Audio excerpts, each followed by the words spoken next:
गिद्धों की जान बचाने के लिए वन विभाग अब मैदान पर उतर गया है, जिसके लिए जटायु संरक्षण अभियान चलाया जा रहा है।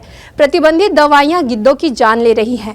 इन दवाइयों पर रोक लगाने के लिए वन विभाग का अमला दवाई दुकानों, अस्पतालों में पहुंचकर उनके उपयोग से दूरी बनाने की सलाह दे रहे हैं। कुछ दशक पहले तक यदि गांव या आसपास में कोई जानवर मृत होता था तो उसके आसपास गिद्ध मंडराने लगते थे। गिद्धों की भीड़ लग जाती थी, लेकिन अब वह विलुप्त प्राय होने लगे हैं। गिद्ध नजर नहीं आते हैं। इन गिद्धों के विलुप्त होने की वजह इंसान ही बना है।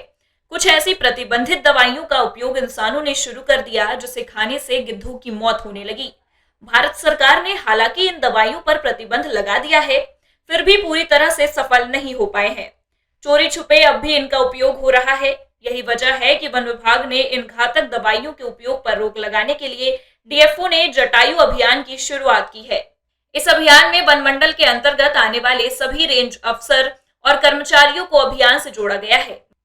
वन विभाग की टीम अस्पताल, गांवों और दवा दुकानों पर पहुंचकर लोगों को इन प्रतिबंधित दवाइयों के उपयोग से दूरी बनाने की सलाह दी जा रही है। हमने गिद्धों को बचाने के लिए और उनके कंजर्वेशन को प्रमोट करने के लिए जटायु संरक्षण अभियान की शुरुआत की है।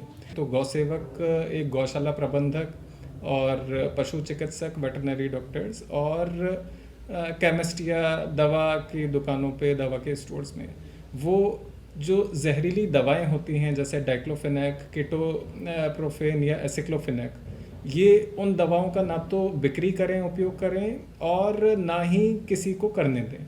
इन दवाओं का उपयोग मेनली मवेशियों के लिए किया जाता है, उनके दर्द निवारण के लिए या उनके उपचार के लिए।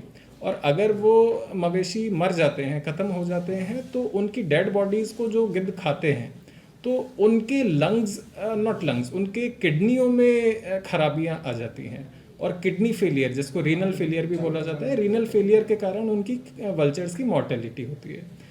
रीवा से इंडिया टाउन न्यूज के लिए मोहम्मद शमीम सौदागर की रिपोर्ट।